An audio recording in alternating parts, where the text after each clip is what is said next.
কলকাতায় শুক্রবার 17 জানুয়ারি মুক্তি পাচ্ছে চিত্রনায়িকা পরিমণি অভিনীত সিনেমা ফেলুবক্সি।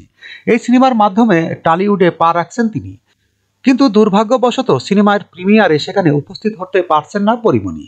জানা গেছে ভিসা জটিলতায় দেশে থাকতে হচ্ছে তাকে, তাই মন খারাপ চিত্রনায়িকার। সম্প্রতি নিজের ভেরিফাইড ফেসবুকে বিষয়টি নিয়ে একটি দীর্ঘ পোস্ট দিয়েছেন তিনি। পাঠকদের জন্য পরিমণির পোস্টটি হুবহু তুলে ধরা হলো। আগামীকাল 17 জানুয়ারি 2025-এ আমার প্রথম সিনেমা ফেলুবক্সি রিলিজ হবে। আমার কাছে এই প্রথমটা একটু অন্যরকম স্পেশাল, কারণ এটা আমার কলকাতার প্রথম সিনেমা। সিনেমা রিলিজ তো নিশ্চয়ই অনেক আনন্দের মুহূর্ত, কিন্তু মন খারাপ হচ্ছে ভীষণ রকম। বিষয়টা হলো না, খুব মিস করছি আমার ফেলুবক্সি টিমের সবাইকে। কান্না পাচ্ছে কিন্তু আমার, ডানাকাটা পরি বলেই উড়ে যেতে পারছি না। যাই হোক, গতকাল আমি যেতে পারিনি, কিন্তু ফেলুবক্সির লাবণ্যকে সবাই দেখতে পাবেন আগামীকাল আপনার কাছের সিনেমা হলে। আমি আপনাদের ভালোবাসা পাওয়ার অপেক্ষায় রইলাম। প্রিয় কলকাতা, ভালোবাসা নিও। গণমাধ্যমে এ প্রসঙ্গে পরিমণি বলেন, মনটা খুবই খারাপ।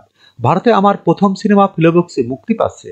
মুক্তি উপলক্ষে সেখানে যাওয়ার জন্য আমি আবেদন করি, কিন্তু 14 জানুয়ারি আমার ভিসা রিজেক্ট করে দেওয়া হয়। এখন মন খারাপ করে ঘরে বসে আছি, তবে আমি যাব ইনশাল্লাহ।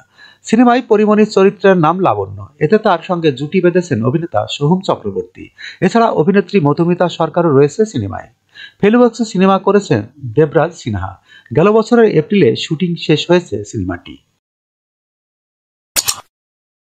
যখনকার খবর তখনই দেখতে চোখ রাখুন সুন 24 টিভিতে। চ্যানেলটি সাবস্ক্রাইব করুন।